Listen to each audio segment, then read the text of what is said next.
sa North Luzon Expressway o NLEX kanina. Mabagal pong usad ng mga sasakyan sa northbound ng NLEX balagtas sa Bulacan. Pansamantala kasi isinara ang lahat ng lane sa bahagi ng Biga River Bridge sa Balagtas mula alas 10 kagabi hanggang alas 4 ng umaga kanina. Nagsagawa kasi noon ng maintenance at improvement works sa tulay. Sa ngayon, bukas lang lahat ng lane.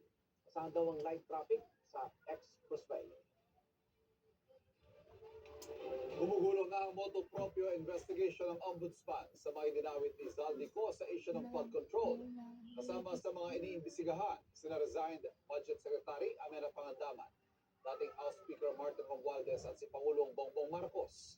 Ngayon din si dating Executive Secretary Lucas Bersamin at ang apo niya si dating Presidential Legislative Liaison Office Undersecretary Adrian Bersamin. Ang nakababatang Bersamin matagal na raw nasa radar ng Ombudsman dahil sa pakikialam umano noon sa appointment process ng Justice Department. Lumalabas daw ngayon sa investigasyon ng Ombudsman na may conspiracy to commit plunder sina dating Undersecretary Bersamin, dating DPWH Undersecretary Roberto Bernardo at dating DepEd Undersecretary Traiji Toraybar. Matatandaan sila Bersamin at Toraybar ang ibinunyag ni Senador Ping Lacson na ayon raw kay Bernardo ay ginamit ang pangalan ni Pangulong Marcos para sa 100 bilyong pisong insertions sa 2025 budget. So, wala akong resignation na pinahil. Masarap pakinggan, out of delicadeza.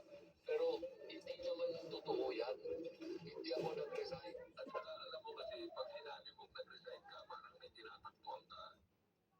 Yan ang SOTD o Soundbite of the Day mula kay dating Executive Secretary Lucas Bersamin na iginiit na hindi siya nag-resign. Taliwas ito sa anunsyo ng Presidential Communications Office na nagbitiw umano si Bersamin dahil anilay sa delikadesa. Nagkausap pa raw sila ni Pangulong Bongbong Marcos itong Lunes ng gabi.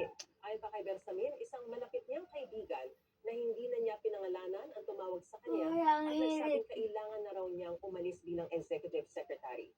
Sana raw ay nakonsulta muna siya bago i-anunsyo. Itinanggi rin ni Bersamin na may kinalaman siya sa 2025 budget insertion. Kung may ebidensya raw si Senador Ping Lacson laban sa kanya, handa raw niya itong harapin basta't dumaan sa tamang proseso. Sinusubukan pa namin makuha ang pahayag ng Malacanang at ni Senador Lacson. Iba pa naming ihirit. Kulay puting na tubig lumagasa mula sa umapaw na sapa sa Davao del Sur. At 18-karat gold na inidoro. Magkano kaya nabili sa auction sa Amerika? Sarap niya, no? Magbabalik ang unang hirit.